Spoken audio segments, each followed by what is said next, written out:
Hey guys, what is up? It's Dusty here and welcome back to another episode of the Daily Crypto News. Today talking about XRP.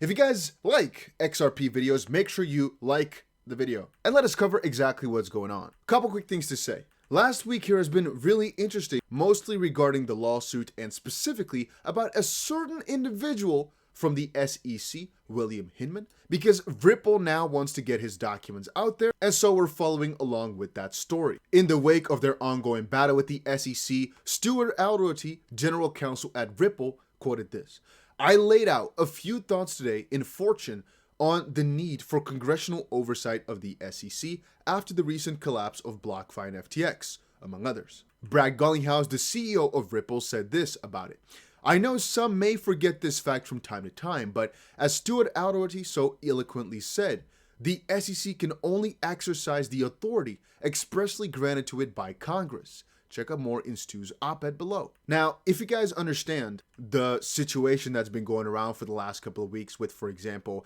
FTX and the whole, Sam Bankman-Fried had some very good connections in the regulatory front because he was very well connected to Gary Gensler, the head of the SEC. And on the opposite side, he was funding so much money into politics, well, that they kind of probably let him slip a little bit. And for that reason, now questions are popping up. Do they really not know what to do with crypto, or do they and are just keeping their hands off of it? And are they, again, from higher up, happy with what the SEC is doing? Are they pushing them to do it this way? Or why exactly is the SEC doing such a bad job? Are they getting the opportunity to reign free right now and nobody's stopping them, or what? At the end of the day, there's right now a lot of SEC news going around. We've obviously seen this DCG SEC news. If you guys do not know, Digital Currency Group is under a little bit of trouble and they're being investigated by the SEC. We've obviously seen, this is not, I believe, the SEC, but we've seen a little bit of trouble potentially for Binance, as some of the articles that are floating around is just that they are investigating Binance right now. Luckily, we have our hero Jim Cramer, though, who's always keeping our heads afloat. People want to believe the best. I believe that you can move out of tech slowly and Bitcoin and friends quickly. And then Tony says, okay, Jimbo, because, well, if you look back a couple months, he said he's a believer in Bitcoin and Ethereum. A little while ago, he said, pay me in Bitcoin, and it's kind of funny how this man just goes with the flow. As he later on said, as I predict another weak year for crypto, I do ponder how many people are still involved. Now, many millions of people. And then a week later, it's not too late to get out of anything created or related to crypto. And it probably won't be too long until Mr. Jim Cramer switches things back around. Again, what this man very often does is just go with the flow. It makes it seem like he knew all along. But then very often what happens when you go with the flow is that you're wrong. Because, well, you have to kind of wait for the confirmation that things are moving smoothly. And then you say, oh, things are going well, things are going to continue on that way. And then things crash and you were wrong. And so there's actually an inverse Jim Cramer ETF. And just recently now, he said, charts suggest the market could rally for the next couple of months. So you can see the comments are all thinking, well, things are going to start doing bad from here on forward because Jim Cramer got excited. Again, isn't it just interesting that exactly when he starts to go against crypto at the start of January here heavily, that things just start to pump? I mean, he was literally completely wrong. And maybe he's the cause of the great Bitcoin or crypto bull market right now. I don't know. Now, all fun things considered, there was an interesting story here by Matt Hamilton. And I don't want to talk too much about the crazy XRP price, but we have to talk about it because you can see, all right, hundreds of thousands of people are viewing the XRP buyback type of discussion every single day. So I want to talk about it yet again. Again, guys, if you're enjoying these daily crypto videos, make sure you press the like button. And if you're still looking for a crypto exchange, check out these links to Bybit and BitGet. Those are the ones that I personally use. And also make sure you get yourself a Ledger and a VPN. I'll not say it again in this video, but get yourself a VPN. Most important thing you can get is a VPN. Second most important thing, or maybe turn those around, is a hardware wallet. And then I personally like Bybit. I personally like BitGet. Those exchanges have crazy bonuses, so you can get tens of thousands of dollars for free or at no cost to you. It might sound strange, but they obviously want you to trade, and it's a very competitive market, so they have to give some sort of bonus to join that platform, which is why I often hunt bonuses, as it's basically free money in my opinion. Now, there's a small but very vocal minority of the XRP community that is promoting a crazy idea of the US government buying back or confiscating XRP from US citizens, yet for some strange reason compensating them hundreds of thousands of percent above market rate. There are many flaws with this thinking, both economical and technical, but one specific argument made is the US government confiscated gold in the 1930s. They could do the same with XRP. Again, there are many reasons this thinking is illogical, but this evening I came up with an analogy to help people understand why I am dismissive of this line of reasoning. Quote, "But Matt, you don't know the future. It could happen." End quote. Analogy. Imagine there was a disease in the 1930s that offed a lot of horses. Then a day, a bunch of people tried to reason that the same sort of disease could off a lot of cars today. That is nonsense, right? Horses, blood, skin, bones, cars, metal, rubber, electrics. But Matt, you're not a vet. You're not a mechanic. No, I'm not. But they are totally different. Just because a disease could off one makes no sense. It could off something totally different. Well, the reason I'm saying off is because YouTube has become kind of a little bit of a wussy type of place. I'm not sure if I keep shouting this word if they will get angry, you know? One is biological and one is mechanical. They have different properties. A horse disease is not going to off a car. Now, similarly, gold and digital assets like XRP are totally different, not only in their characteristics, but the time these events happened and the environment they existed in at the time. This is not to say the US government couldn't regulate XRP out of usage for US citizens, but not because they did it with gold. Hence, they could do it again. Those are very different scenarios. Now, gold, I have to get used to my new scrolling wheel, guys, has to be dug out of the ground.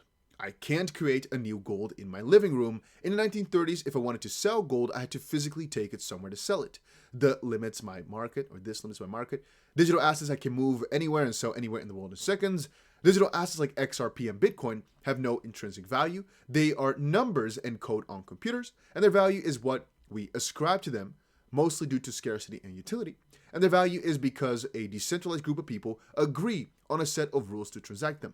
This brings out three specific points. One, XRP lives on a decentralized blockchain. It cannot be seized except via duress of a key holder. If the US government wants all the XRP for its own use, it could much more easily just create its own crypto and use that. Now, that line of reasoning makes no sense to me. You can always say, oh, but the government could just use their own. Yeah, but if they do that, then it's like against the purpose of not using their own crypto. So I disagree with point number 2. 1, it's fair. It's really difficult for them to seize all the money, indeed. 3, if the US government wants all the XRP to prevent others from using it, that very act kills any value or utility in it. The rest of the participants just decide to ignore them or create XRP 2.0. Yeah, I absolutely disagree with that one yet again. I don't think anybody would be forking XRP 2.0, or at least that one would not be the major one. But it depends on exactly how you perceive it. If you're saying completely that the US government would not want anybody to use it, then indeed his statement makes sense. But I don't think that that's completely the case, because indeed, why then would they choose XRP? With the existing rails or whatnot, then it makes no sense. But Jesse says, hey man, you're wasting your time. Seriously, this was an idea pushed around in like 2019. It was thoroughly rebutted. People like attention and it being passed around again for likes and views, nothing more. Again, I personally disagree here. You'd honestly be very surprised by the amount of people that are adamant about this. And as you guys might have known for a little while, we discuss everything XRP related. So I think it makes the most amount of sense that we covered this discussion as well. And you can see Matt is kind of passionate about it because it's such a big issue. 100,000 views on this right now. People are on both sides of this. I swear, not enough people are noticing the amount of people that know for certain the government's going to buy it back, or for certain that it's going to go to thousands of dollars per coin.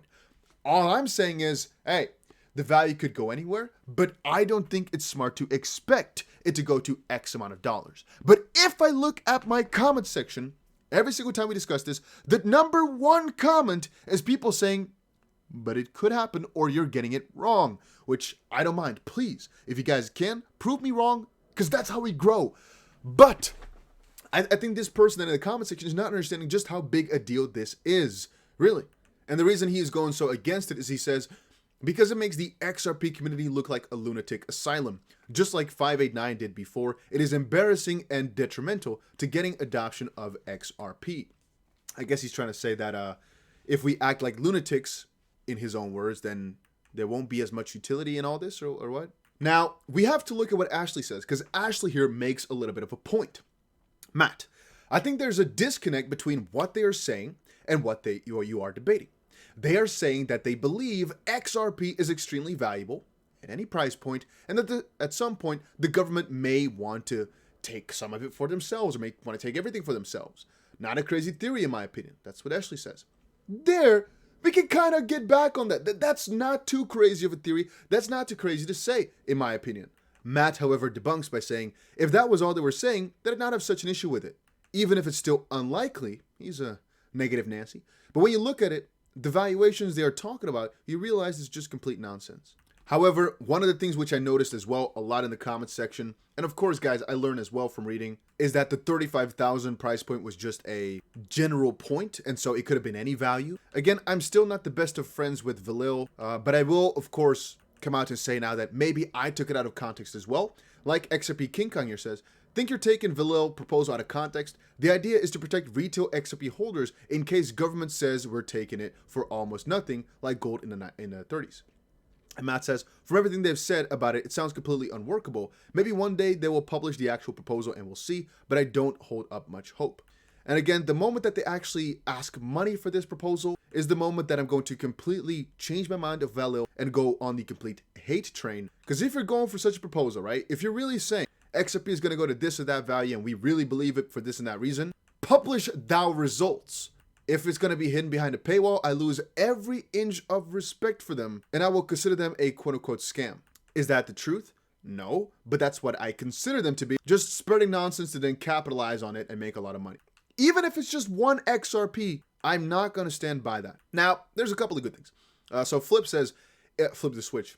It really seems you don't do your research based on events around the crypto space. Again, Matt knows his way around XRP. You know, he worked for Ripple for a good while. Not sure exactly what he did, project dev or something.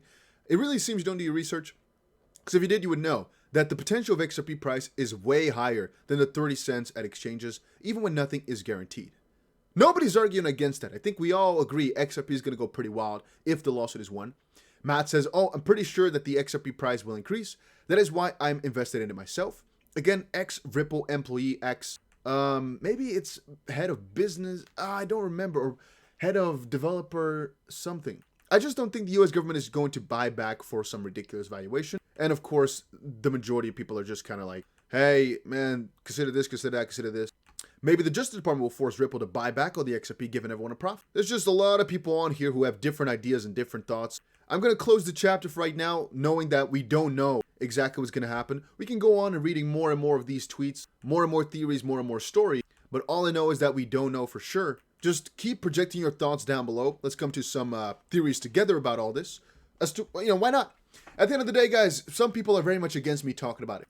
All I can say about that is we're a community. We have to discuss these things because if 10% of the people holding XRP are thinking it's going to go to 35,000, I want to know why. And I want to know it to the best of my ability. So if I then have to put up a video here asking for you guys to enlighten me as to why this is the case. Or if we don't do 35,000, let's just pick a lower number. Why exactly? Is it reasonable? Is it not? We've noticed now some parts of the theory don't really make a lot of sense, but I also now know we might be taking it a little bit out of context, where 35,000 is just a arbitrary number. It's talking about actually protecting the people at a higher valuation, akin to what happened with gold, which again is possible. But we also have to keep in our minds that maybe these persons are incentivized to spread these crazy theories based upon nonsense, which again, I'm not saying it is, I'm saying it's hypothetically possible. And so we should just keep all these things in our head. Can the government get involved? Certainly. I don't know exactly why they wouldn't be able to get involved. That's a possibility. We agree. Could XRP price just go to, let's say, $100? I'm not sure why not. Could it go to $10,000? I personally think the only way in which it would happen is if the dollar loses all of its value, or we just talk about 30 years into the future. Maybe then. Is this theory done just for money? Doesn't seem like it, but it might just be for attention. So we'll keep that in the back of our head. Is a buyback of sorts possible? Which kind of coincides with point number one. It is. I'm not sure why it would not be possible. The only question then is it going to happen for this higher price? And is this price now thought of to protect us from them taking our money back? That all, again, is something that doesn't line up, especially when you consider all these different jurisdictions, all the different rules. And for example, what would happen if Ripple were to move to a different jurisdiction, or if Ripple loses the lawsuit, because then XRP will be a security in the US, would they then still buy it back? Or would that then be that they classified it as a security so they can get it for cheaper? Is that what some of you guys are theorizing? It's all interesting. It's all worth a little think over. And again, guys, I will not be making more videos about this 35,000 or whatever price prediction. Our last one here, our last chapter of the book, just discussing the last thoughts from the developer, and I hope he's also going to shut it off right now. We just had to get it off our chest because it's by far one of the most trending pieces in the XRP community right now. But that was it for today. Hopefully you guys all enjoyed it. See you guys later in another one.